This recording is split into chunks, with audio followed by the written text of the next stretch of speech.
નમસ્કાર વિદ્યાર્થી મિત્રો। તો આજે આપણે ધોરણ 12માં ચેપ્ટર નંબર 5 એટલે કે ભાગીદારનો પ્રવેશની અંદર દાખલા નંબર 9 વિશેની માહિતી મેળવવાની છે। આપણે અગાઉના લેક્ચરમાં દાખલા નંબર 8 વિશેની વિશેષ માહિતી મેળવેલી। તો ચલો આપણે કરીએ શરૂઆત દાખલા નંબર 9થી। સૌપ્રથમ આપણે રકમ વાંચી લઈએ અને હવાલાને ટીક કરી નાખીએ અને પછી આપણે રેગ્યુલર દાખલાથી શરૂઆત કરીશું। તો સૌથી પહેલું છે આસ્થા અને આહના એક ભાગીદારી પેઢીના ભાગીદાર છે। 31/3/2017નું આપણને પાકું સરવૈયું આપ્યું છે, જે તમે આ નીચે જોઈ શકો છો। હવાલાની વાત કરીએ તો સૌપ્રથમ લખ્યું છે કે 1/4/2017થી તેઓએ સોનુને નવા ભાગીદાર તરીકે દાખલ કર્યો છે અને નીચેની શરતો મુજબ આપણને નીચેની શરતો આપી છે। એમાં સૌથી પહેલું છે સોનુને મૂડી તરીકે 80,000 અને તેના ભાગની પાઘડી તરીકે 7200 રૂપિયા લાવશે। એ આપણે સૌથી છેલ્લે કરીશું। એના પછી નંબર 2 છે કે નફા નુકસાનનું નવું પ્રમાણ આપણને 3 ભાગીદારનું આપી દીધું છે। સૌથી અગત્યનો હવાલો હોય તો નંબર 3 કે પાઘડીનું મૂલ્યાંકન 40,000 કરવામાં આવ્યું, એની ગણતરી પણ આપણે સૌથી છેલ્લે હમણાં જોઈ લઈશું। એના પછી નંબર 4 છે કે કામદાર વળતરનો દાવો 3200 મંજૂર કર્યો છે। એનો મતલબ કે કારીગરને કોઈ નુકસાની થઈ છે તો આપણે 3200 રૂપિયા ચૂકવવાના છે, તો એની પણ આપણે ડાયરેક્ટ એન્ટ્રી આપીશું। એના પછી નંબર 5 કે રોકાણો 19,200માં આહના લઈ જશે, તો રોકાણની બાજુમાં આવશે નંબર 5। એના પછીનો પોઈન્ટ છે કે રોકાણ પર મળવાનું બાકી વ્યાજ 2400 રૂપિયા, જે નોંધ્યું નથી તો આપણે એની પણ ડાયરેક્ટ એન્ટ્રી આપીશું। એના પછી લખ્યું છે કે લેણદારોએ લખેલી દેવી હુંડી 2000 સ્વીકારી, જે ચોપડે નોંધેલ નથી, તો એનો મતલબ કે લેણદાર અને દેવી હુંડી બંનેની બાજુમાં આવશે નંબર 7। તો લેણદાર અને દેવી હુંડી આપણને બંને મૂડી દેવા બાજુ પર આપેલું છે। નંબર 8 કે જમીન મકાનની ચોપડે કિંમત તેની બજાર કિંમત કરતાં 20% ઓછી છે, તો આ જમીન મકાનની બાજુમાં આવશે નંબર 8। અને સૌથી છેલ્લે લખ્યું છે કે ચૂકવેલ વીમા પ્રીમિયમના 4800 આવતા વર્ષના છે, તો તમે એની બાજુમાં લખી શકો છો કે અગાઉથી ચૂકવેલા છે। ઓકે, તો આપણને આટલી વસ્તુ આપી છે, તો આપણે કરીએ દાખલાની શરૂઆત। તો દાખલાની શરૂઆત કરતાં પહેલાં તમને બેઝિક અને સિમ્પલ માહિતી આપી દઉં।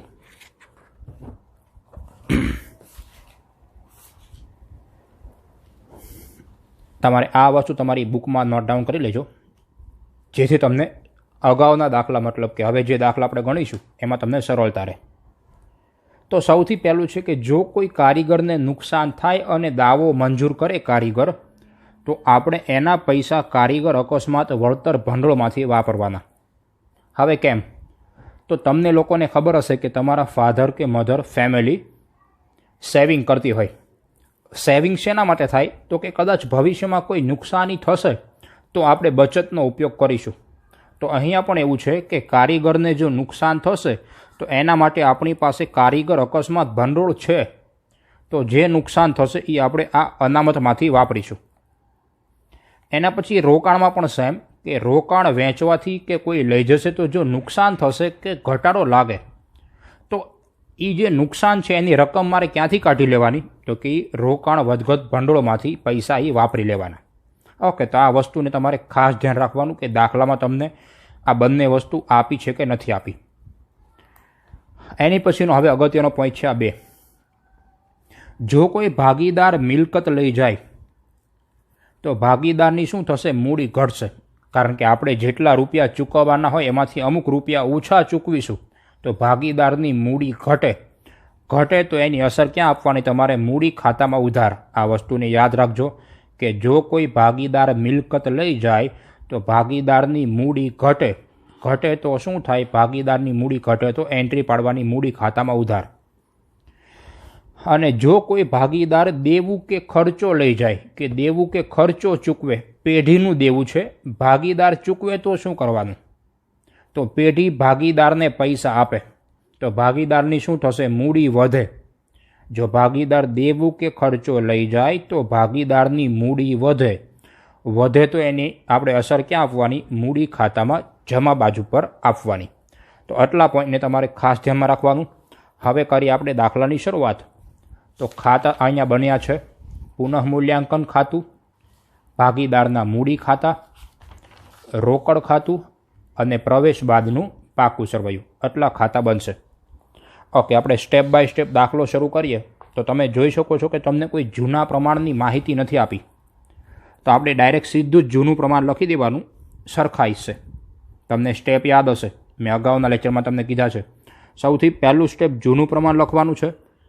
તો લખીશું આસ્થા અને આહના. આ બંને ભાગીદારનું જૂનું પ્રમાણ રહેશે 1:1 એટલે ટોટલ થશે 2.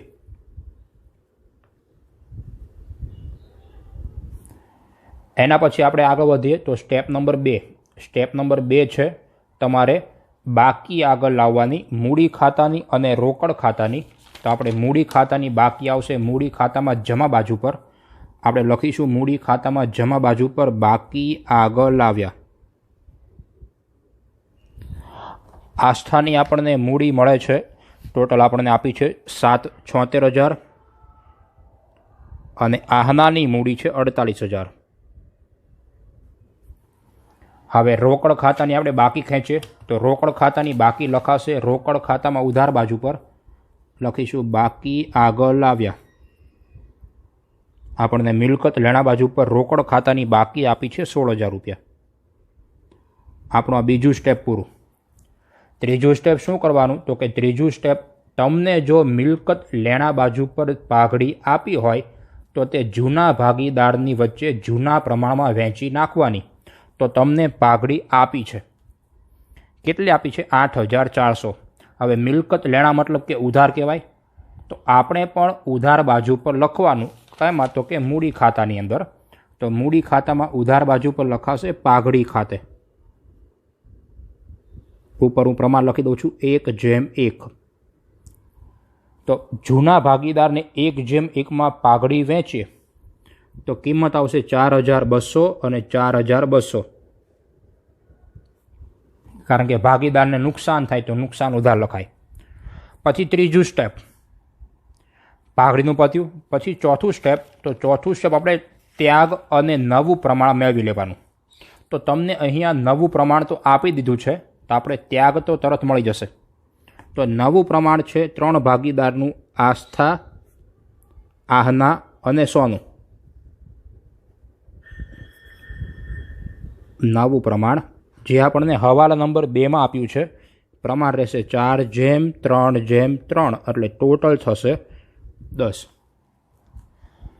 હવે આપણે આના પરથી ત્યાગ મેળવવો હોય તો બહુ સહેલું છે કે ત્યાગનું સૂત્ર મૂકીએ તો ત્યાગનું પ્રમાણ ઇઝ ઇક્વલ ટુ જૂનું પ્રમાણ માઇનસ નવું પ્રમાણ. હવે હંમેશા ત્યાગ કોને થાય? જૂના ભાગીદારને જ થાય. નવાને હંમેશા લાભ હોય. તો સૌથી પહેલાં આપણે આસ્થાની વારી લઈએ. તો આસ્થાનું જૂનું પ્રમાણ તમે જોઈ શકો છો છે 1/2, જ્યારે નવું પ્રમાણ છે 4/10. લસા લઈએ 10 × 2 એટલે કે 20. એના પછી 10 × 1 એટલે કે 10 અને 4 × 2 એટલે 4 દુ 8. તો આવશે 2/20. પછીની વારી છે આહનાની. તો આહનાનું જૂનું પ્રમાણ છે 1/2, જ્યારે નવું પ્રમાણ છે 3/10. ફરીથી આમાં આપણે લસા લઈએ 10 × 2 20, 10 × 1 10 અને 2 × 3 એટલે કે 6 એટલે કે 4/20. ઓકે, તો તમારું ત્યાગનું પ્રમાણ મળી ગયું છે. ત્યાગનું પ્રમાણ તમને મળી ગયું છે આસ્થા અને આહનાનું. એ થશે 2/4 એટલે કે 1/2. બરાબર છે. આ બંને ભાગીદારને ત્યાગ તો નવાને લાભ થશે. તો કેટલો લાભ થાય? તો એ આપણને લાભ આપી દીધો છે. લાભ કેટલો છે? 3 છે ને. આપણે લખી નાખીએ અંદર કે 100 ને લાભ, 100નો શું થાય? લાભ થાય. લાભ થશે 3/10. તો અહીંયા હું બ્રેકેટમાં લખી દઉં છું કે બંને ભાગીદારને ત્યાગ છે, આસ્થા અને આહના. આ બંને ભાગીદારને પાઘડી મળે. 100 ને લાભ છે તો અહીંયા લખી દઉં કે પાઘડી લાવે. આ તમને સરળતા રહે એટલા માટે લખી દીધું છે. ફરી વાર, આસ્થા અને આહના બંને ભાગીદારને ત્યાગ થાય છે તો બંને ભાગીદારને પાઘડી મળશે. કોને લાભ થાય છે? 100 ને લાભ થાય છે તો 100 શું કરશે? પાઘડી લાવે. ઓકે, હવે કરીએ આપણે સ્ટેપ નંબર 5 હવાલાથી શરૂઆત. તો સૌથી પહેલો હવાલો છે કે 100 મૂડી તરીકે 80,000 રોકડા લાવશે. હવે ભાગીદાર 100 જો રોકડા લાવે તો રોકડની થશે આવક અને આવે તે ઉધાર, એટલે કે રોકડ ખાતામાં ઉધાર બાજુ પર લખીશું આપણે 100 મૂડી ખાતે. ટોટલ મૂડી તરીકે 100 કેટલા લાવશે? 80,000. હવે રોકડમાં ઉધાર તો મૂડી ખાતામાં જમા. આપણે લખીશું મૂડી ખાતામાં જમા બાજુ પર રોકડ / બેંક ખાતે. માત્ર 100 ખાનામાં જ લખાશે, કિંમત આવશે 80,000. એના પછી પાઘડીનો હવાલો છે. પહેલા હવાલામાં જ પાઘડીનું આપ્યું છે. તો હંમેશા તમારે યાદ રાખવાનું કે જ્યારે પણ તમને પાઘડીનો હવાલો હોય તો આખા દાખલામાં કંઈ પાઘડીનું મૂલ્યાંકન છે કે નથી જોવાનું. આપણે અગાઉ જે દાખલા નંબર 8 કરેલો એમાં કોઈ પાઘડીનું મૂલ્યાંકન આપ્યું નહોતું. જ્યારે નંબર 9માં તમને પાઘડીનું મૂલ્યાંકન આપ્યું છે તો પાઘડીનું મૂલ્યાંકન મતલબ શું કહેવાય? તો કે 3 ભાગીદારની ભેગી પાઘડી કેટલી. પણ આપણે ખાલી કોની જોઈએ છે? લાભ કરનાર ભાગીદારની જ પાઘડી જોઈતી છે. તો આપણે જે ટોટલ પાઘડીનું મૂલ્યાંકન આપ્યું હોય તેમાંથી લાભ કરનાર ભાગીદારની પાઘડી અલગ કરી નાખીશું. ઓકે, હવે કઈ રીતે? તો અહીંયા ખાસ ધ્યાનથી જોજો કે પાઘડીનું મૂલ્યાંકન હવાલા નંબર 3માં તમને આપ્યું છે કે ટોટલ આપણને 40,000ની પાઘડી આપી છે. એનો મતલબ કે ટોટલ 40,000ની પાઘડી બધા ભાગીદારની ભેગી છે. આપણે ખાલી કોની ગોતવાની છે? જે ભાગીદારને લાભ થાય એની પાઘડી ગોતવાની છે. તો લાભ ખાલી કોને થાય છે? 100 ને. તો આપણે 100ની પાઘડી ગોતીએ. 100ની પાઘડી કે ભાગીદાર 100 ને પેઢીમાં આવવું હોય તો કેટલી પાઘડી લાવવી પડશે? તો કે 40,000 ગુણ્યા એને જેટલો લાભ થાય એટલી પાઘડી લાવવાની. તો કેટલો લાભ થાય છે? 3/10. તો 40,000 ગુણ્યા 3/10 આપણે કરીએ તો ટોટલ 12,000ની પાઘડી ભાગીદારે લાવવાની થાય. બરાબર છે? ફરી વાર, કેટલી પાઘડી લાવવાની? તો કે જેટલો લાભ થાય એટલી પાઘડી લાવવાની.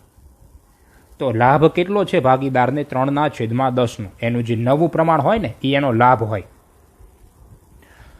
તો ટોટલ 12,000ની પાઘડી લાવવી પડશે. ગમે એમ કરો, 12,000ની લાવવાની. હવે તમે હવાલા નંબર 1 વાંચો. તમને શું કીધું કે 12,000માંથી ભાગીદાર ખાલી કેટલા લાવશે? 7200. ભાગીદાર 7200 જ ખાલી રોકડા લાવશે. તો બાકીના વધે કેટલા? 7200માંથી આપણે શું કરીએ?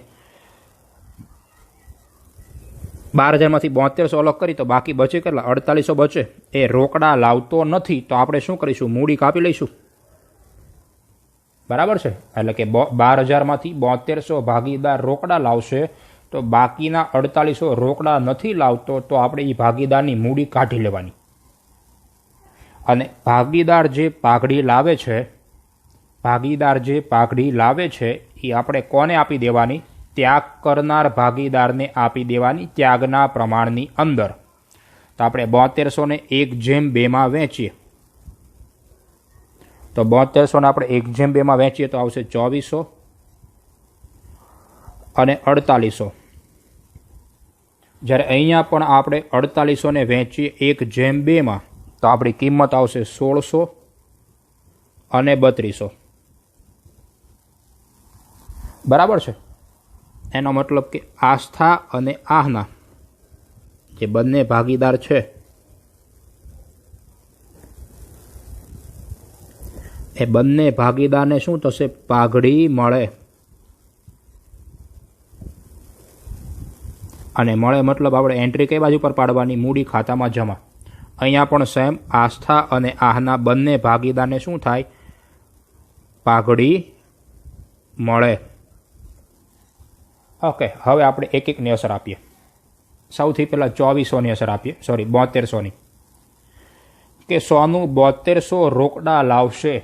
સોનું 7200 રોકડા લાવે તો રોકડની શું થાય? આવક। અને આવે તે ઉધાર, એટલે કે રોકડ ખાતામાં ઉધાર બાજુ પર લખીશું આપણે પાઘડી પ્રીમિયમ ખાતે।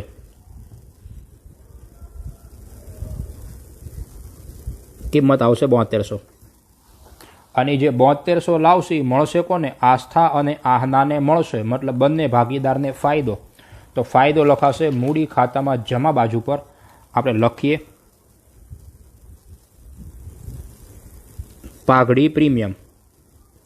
આસ્થાને ફાયદો થશે 2400નો અને આહનાને થશે 4800નો।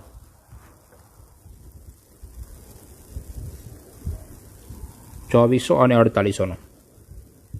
7200ની વાત પૂરી। હવે બાકીના 4800ની વાત કરીએ તો 4800 રૂપિયાની આપણે શું કરીશું? સોનુની મૂડી કાપીશું। બરાબર છે। એ સોનુની જે મૂડી કપાશે એ મળશે કોને? આસ્થા અને આહનાને મળશે। તો ફરીવાર આસ્થા અને આહનાને મળે તો એ બંને ભાગીદારને થાય ફાયદો। તો ફાયદો લખાશે મૂડી ખાતામાં જમા બાજુ પર, કે ભાઈ આસ્થાને ફાયદો થાય છે 1600નો અને સોનુને થાય છે 3200નો। આસ્થાને ફાયદો 1600નો, સોનું આહનાને 3200નો। પણ એ બંને ભાગીદારને પાઘડી મળશે, આપશે કોણ? સોનું આપશે ને। એટલે કે બંને ભાગીદારને જે ફાયદો થાય છે એ કોના લીધે થાય છે? સોનુના લીધે। તો વિગતના ખાનામાં લખાશે સોનુના મૂડી ખાતે। હવે ચોથી અસર, કે આસ્થા અને આહના બંને ભાગીદારને ફાયદો થાય છે સોનુના લીધે, તો સોનુને નુકસાન થાય ને। અને ભાગીદાર સોનુને નુકસાન થાય તો નુકસાન લખાશે ઉધાર બાજુ પર। તો આ રહ્યું ઉધાર બાજુ પર। સોનુને બેનું નુકસાન થશે, પહેલું 1600નું અને બીજું 3200નું। હવે આ 1600નું નુકસાન કોના લીધે? તો કે આસ્થાના લીધે।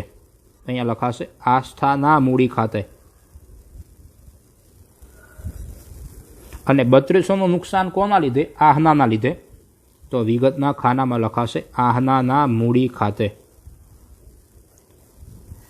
આ હતું પાઘડીનો સ્ટેપ નંબર 3। મેં તમને પાઘડીનું પુનઃ મૂલ્યાંકનનો વિડીયો મૂક્યો છે, એનો આ ત્રીજો પોઈન્ટ છે। વધારે સમજૂતી માટે તમે તે વિડીયો જોઈ શકો છો, તમને વધારે સરળતાથી સમજણ પડી જશે। બરાબર છે। એટલે પાઘડીના પોઈન્ટમાં ખાસ ધ્યાન રાખવાનું કે જ્યારે પણ તમને પાઘડીનું મૂલ્યાંકન આપ્યું હોય તો સૌ પ્રથમ લાભ કરનાર ભાગીદારની પાઘડી અલગ કરવાની। લાભ કરનાર ભાગીદારની પાઘડી અલગ કરું પછી કેટલા રૂપિયા લાવે છે ને કેટલા નથી લાવતો। જો લાવે તો રોકડ ખાતે એન્ટ્રી આપવાની। પહેલી અસર રોકડ ખાતામાં ઉધાર અને બીજી અસર મૂડી ખાતામાં જમા। કેમ? તો કે રોકડા આવે તે ઉધાર અને ત્યાગ કરનારનો ફાયદો, તો ત્યાગ કરનારનો ફાયદો મૂડી ખાતામાં જમા। રોકડા ન લાવે તો બે અસર, પહેલી અસર મૂડી ખાતામાં ઉધાર અને બીજી અસર મૂડી ખાતામાં જમા। ઉધાર કેમ? તો કે રોકડા ભાગીદાર લાભ કરનાર નહીં લાવે તો આપણે લાભ કરનાર ભાગીદારની મૂડી કાઢી લઈશું। તો લાભ કરનારને થાય નુકસાન, તો એ નુકસાન લખાય લાભ કરનારના ખાતામાં ઉધાર બાજુ પર। અને જે મૂડી કાપીશું લાભ કરનારની એ મળશે કોને? ત્યાગ કરનારને મળશે। તો ત્યાગ કરનારને થશે ફાયદો, તો તે લખાય મૂડી ખાતામાં જમા। ઓકે, અને આ થઈ તેની ગણતરી। એના પછીનો પોઈન્ટ છે નંબર 4, કે કારીગરને 3200નો દાવો મંજૂર કર્યો। એટલે કે આપણે કારીગરને ટોટલ 3200 ચૂકવવાના। હવે ચૂકવવાના મતલબ કે આપણું દેવું, તો દેવું લખાશે મૂડી દેવા બાજુ પર, કે કારીગર વળતરનો દાવો। ટોટલ આપણે ચૂકવવાના છે 3200 રૂપિયા। હવે 3200 ચૂકવવાના મતલબ કે 3200નું આપણું નુકસાન થાય. પણ તમે રકમમાં જોઈ લો, મેં તમને સ્ટાર્ટિંગમાં બતાવ્યું હતું તે પ્રમાણે કે આપણી પાસે કારીગર અનામત છે કે નહીં તે જોવાનું. અને તમને રકમમાં કારીગર અનામત 4800 રૂપિયા આપ્યું છે. એનો મતલબ કે મારી પાસે ટોટલ સેવિંગ 4800 રૂપિયાનું છે. કે કારીગરને કોઈ નુકસાન થશે તો મારી પાસે 4800 રૂપિયા હશે. એમાંથી કારીગરને કેટલું નુકસાન થયું? તો કે કારીગરને ટોટલ નુકસાન થયું છે 3200નું. તો આપણી ટોટલ 4800ની સેવિંગમાંથી 3200 રૂપિયા જો કાઢી લઉં તો હજુ પણ આપણી પાસે કેટલું સેવિંગ વધે? 1600નું સેવિંગ વધે ને. એટલે કે પેઢીને કોઈ નુકસાન થવાનું નથી, ખાલી સેવિંગ ઘટશે. અને આજે જેટલું સેવિંગ વધ્યું છે એ હવે મારે કોને આપી દેવાનું? જૂના ભાગીદારને જૂના પ્રમાણમાં આપી દેવાનું. બરાબર છે? જૂના ભાગીદારને જૂના પ્રમાણમાં વહેંચી દેવાનું. એટલે આની અસર આપશું આપણે મૂડી ખાતામાં જમા બાજુ પર. કારીગર અનામત ટોટલ 1600નું જે અનામત છે એને આપણે 1/1 વહેંચીએ તો થશે 800 અને 800. તમારું કોઈ નુકસાન રહેતું નથી કારણ કે આપણે સેવિંગનો પૂરેપૂરો ઉપયોગ કરી લીધો છે. એના પછી કીધું છે કે રોકાણો 19200માં આહના લઈ જશે. હવાલા નંબર 5. હવે કોઈ પણ ભાગીદાર જો મિલકત લઈ જાય તો ભાગીદારની મૂડી ઘટે. ઘટે મતલબ કે મૂડી ખાતામાં આપણે ઉધાર બાજુ પર એન્ટ્રી આપીશું કે રોકાણ ખાતે કયો ભાગીદાર લઈ જાય છે? આહના. તો આહનાના ખાનામાં લખાશે 19200. હજી અસર પૂરી નથી થઈ. તમને આપણે એ વસ્તુ બતાવું કે રોકાણ તમારી પાસે હતા કેટલા. તો કે રોકાણ આપણી પાસે ચોપડીની અંદર આપ્યા છે 20000. એટલે કે વહેંચવા જાવ તો 20000 મળવા પડે. પણ આહના લઈ કેટલામાં જાય છે? 19200માં. એનો મતલબ સીધો જ થાય ને કે આપણને 800 રૂપિયાનું નુકસાન ગયું છે. બરાબર છે? રોકાણ પાકા સરવૈયામાં મિલકત લેણા બાજુ પર 20000નું હોય, એમાંથી પૂરેપૂરું બધું જતું રહ્યું. કેટલામાં? તો કે 19200માં. હવે 19200માં જતું રહ્યું તો આપણને કેટલું નુકસાન થાય? 800નું નુકસાન થાય.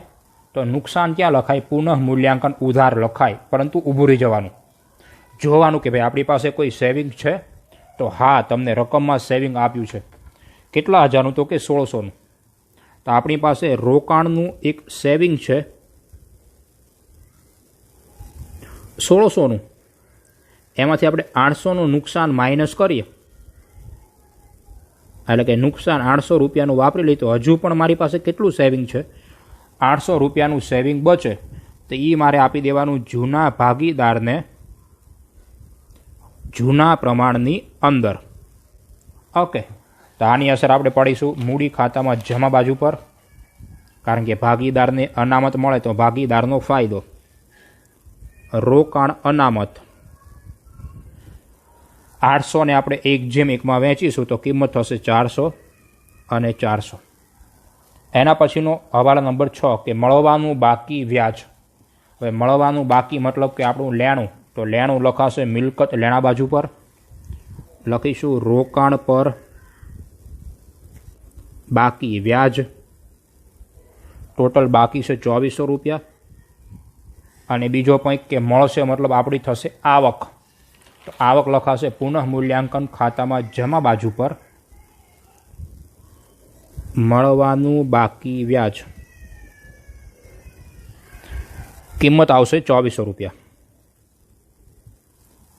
એના પછી હવાલા નંબર 7 આપ્યો છે કે લેણદારોએ લખેલી દેવી હુંડી 2000 આપણે સ્વીકારી જે લખી નથી.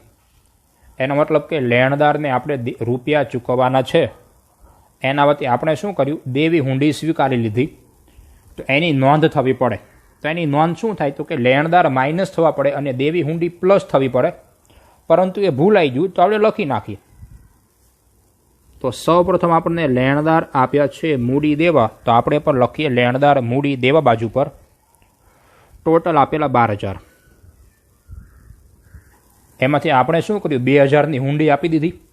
હુંડી આપીએ તો લેણદાર ઘટે, મતલબ કે માઇનસ ઘટાડો 2000નો, તો લેણદાર થઈ ગયા 10,000. અને દેવી હુંડી આપીએ તો દેવી હુંડી વધે, તો વધે તો શું કરવાનું હોય, પ્લસ કરવાનું હોય. તે ભૂલાઈ ગયું તો એ પણ લખી દઈએ કે દેવી હુંડી આપણને આપેલી 6,000, એમાં પ્લસ કરીએ વધારો 2000નો, તો હવે આપણી કિંમત થઈ ગઈ છે 8,000. એટલે કે દેવામાં કોઈ વધારો કે ઘટાડો થયો નથી, એટલે કોઈ ફાયદો કે નુકસાન છે જ નહીં, તો પુનઃ મૂલ્યાંકનમાં કોઈ અસર પણ પડશે નહીં. એના પછી નંબર 8 કે જમીન મકાનની ચોપડે કિંમત તેની બજાર કિંમત કરતાં 20% ઓછી. અહીંયા વિદ્યાર્થીઓની સૌથી વધારે ભૂલ થાય છે કે ડાયરેક્ટ 20% ઓછા કરી દે, પણ એવું નહીં કરવાનું. ગણતરીમાં તમને બતાવું કે કઈ રીતના કરવાનું છે. તો જ્યારે પણ તમને ચોપડે કિંમત બજાર કિંમતની વાત આપે ત્યારે તમારે હંમેશા બજાર કિંમત 100 ધાર લેવાની. અહીંયા લખી દઉં છું કે હંમેશા બજાર કિંમત 100 ધારવી. ઓકે, હવે આપણે હવાલો વાંચીએ. કીધું છે કે જમીન મકાનની ચોપડે કિંમત તેની બજાર કિંમત કરતાં 20% ઓછી. હવે તમને થોડી સરળતા કરવી હોય તો આવું કરી શકાય. તમે ચોપડીમાં હું કહું ત્યાં અંડરલાઇન કરજો કે ચોપડે કિંમત 20% ઓછી, ત્યાં અંડરલાઇન કરી નાખો. એનો મતલબ શું થાય કે જો બજાર કિંમત 100 રૂપિયા હશે તો ચોપડે કિંમત 20% ઓછી. કોના? તો કે બજાર કિંમતના 20% ઓછી, એટલે કે 20 રૂપિયા ઓછી હોય તો ઓરિજિનલ કિંમત થઈ 80 રૂપિયા થઈ ગઈ ને, બરાબર છે. ચોપડે કિંમત તેની બજાર કિંમત કરતાં 20 ઓછી, એનો મતલબ કે આપણે કેટલી હશે ચોપડે કિંમત? 80 રૂપિયા હશે. આપણી ચોપડે કિંમત કેટલી થઈ ગઈ? 80 રૂપિયા છે.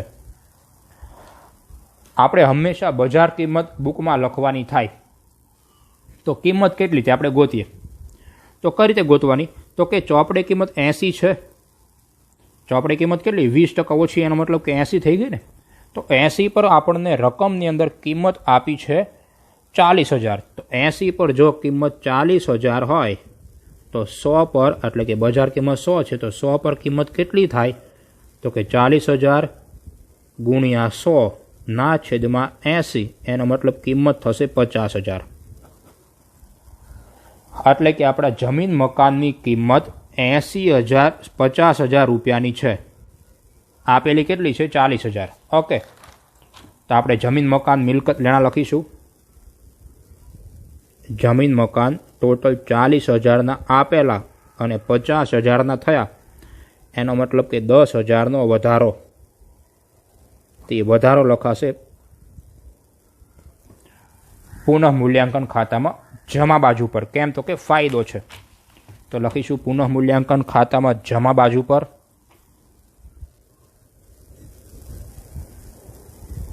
જમીન મકાન ખાતે આપણો ફાયદો છે ટોટલ 10,000નો. એના પછીનો સૌથી છેલ્લો હવાલો કે ચૂકવેલ વીમા પ્રીમિયમમાં 4800 આવતા વર્ષના મતલબ કે અગાઉથી ચૂકવેલ, અને અગાઉથી ચૂકવેલ એનો મતલબ કે આપણો એક પ્રકારનો ફાયદો. તો ફાયદો લખાશે પુનઃ મૂલ્યાંકન ખાતામાં જમા બાજુ પર અગાઉથી ચૂકવેલ પ્રીમિયમ અથવા તો વીમો 4800, અને બીજો પોઈન્ટ અગાઉથી ચૂકવેલ આપણું લેણું. તો લેણું લખાશે પાકા સરવૈયામાં મિલકત લેણા બાજુ પર અગાઉથી ચૂકવેલ વીમો, કિંમત આવશે 4800 રૂપિયા. એના પછીની કિંમતમાં આપણે આગળ વધીએ તો હવાલા બધા પૂરા થઈ ગયા છે. પોસ્ટિંગ કરવાનું છે. પોસ્ટિંગમાં મૂડી દેવા હોય તો મૂડી દેવાથી આપણે શરૂઆત કરીએ. તો મૂડી, પછી કારીગર અનામત, રોકાણ અનામત આવી ગયું છે. પ્રોવિડન્ટ ફંડ, તો આપણને મૂડી દેવા જ આપ્યું છે, તો આપણે પણ લખીશું મૂડી દેવા બાજુ પર જ પ્રોવિડન્ટ ફંડ, કારણ કે ધંધાનું દેવું છે, ભાગીદાર વચ્ચે વહેંચાવાનું નથી. કિંમત આપણને આપી છે પ્રોવિડન્ટ ફંડની 6,400. એના પછીની કિંમત છે ઘાલખાદ અનામત. તો એ પણ ધંધાનું એક પ્રકારનું અનામત છે, તો અનામત લખાશે મૂડી દેવા બાજુ પર ઘાલખાદ અનામત, જેની આપણને કિંમત આપી છે 8,000. એના પછી લેણદાર દેવી હુંડી આવી ગયું.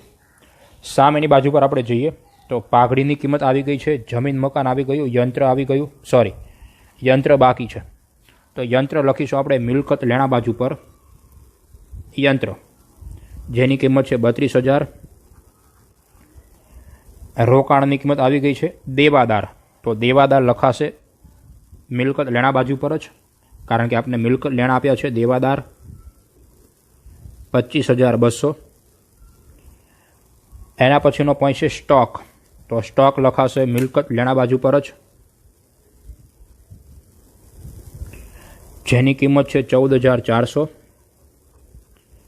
રોકડની કિંમત આવી ગઈ. પછી જાહેરાત ઝુંબેશ ખર્ચ, તો એ ભાગીદાર વચ્ચે વહેંચાય.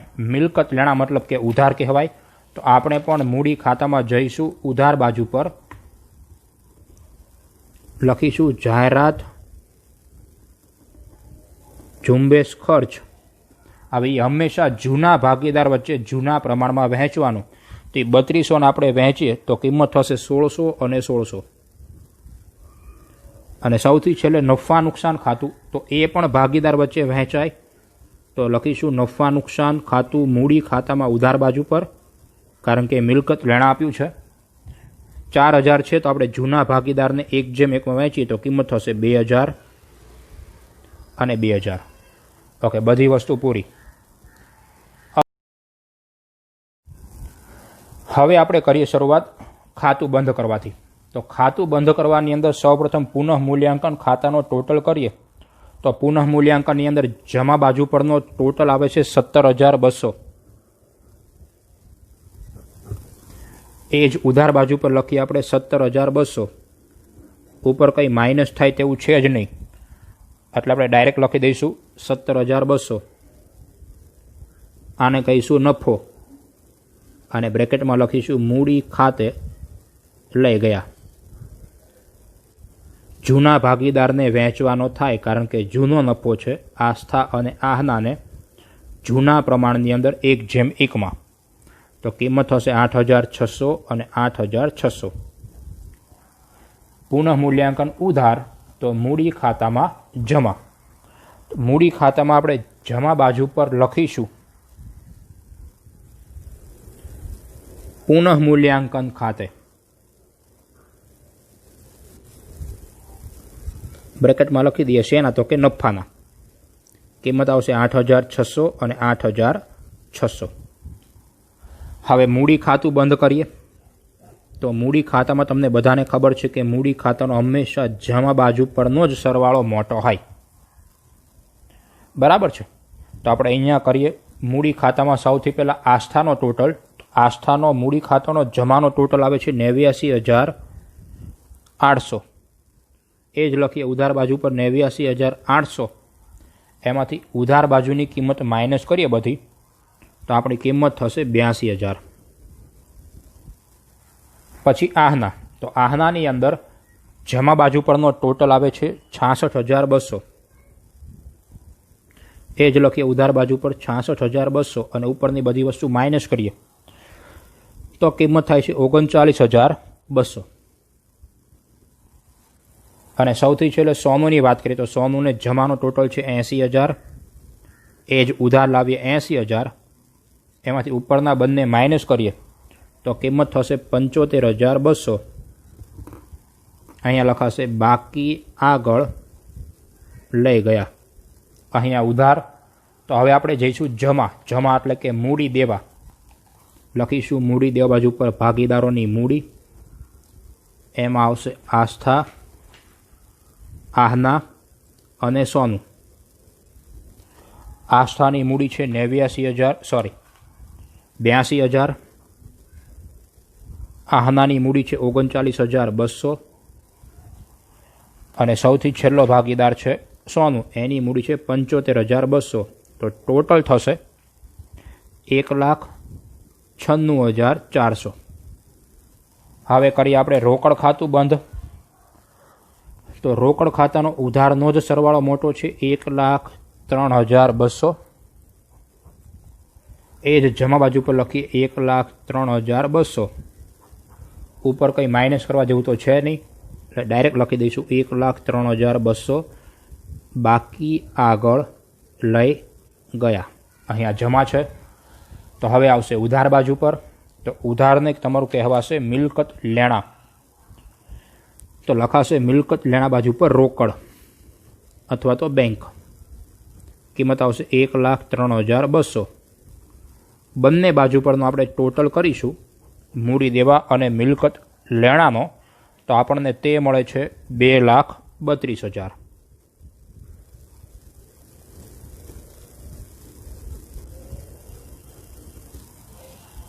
ઓકે, મિલકત લેણા અને મૂડી દેવાનો ટોટલ તમને મળશે 2,32,000. તો આ હતો આપણો દાખલા નંબર 9. થોડો ડિફિકલ્ટ દાખલો છે, કારણ કે અનામતની વહેંચણી આપણે કરવાની છે, પાઘડીનું મૂલ્યાંકન આપ્યું છે, એમાં અમુક રકમ ભાગીદાર રોકડા લાવે છે, અમુક નથી લાવતો.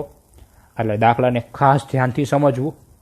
આપણે આનું જ એક ઉદાહરણ પણ ગણીશું, જેનાથી તમને વધારે ડિટેલમાં ખબર પડે. જો હજુ સુધી ચેનલને સબસ્ક્રાઈબ ન કરી હોય તો ફરજિયાત ચેનલને સબસ્ક્રાઈબ કરી લેજો. વિડીયોને લાઇક કરો, કોમેન્ટ કરો. નેક્સ્ટ વિડીયોમાં આપણે મળીએ. ત્યાં સુધી જય હિન્દ.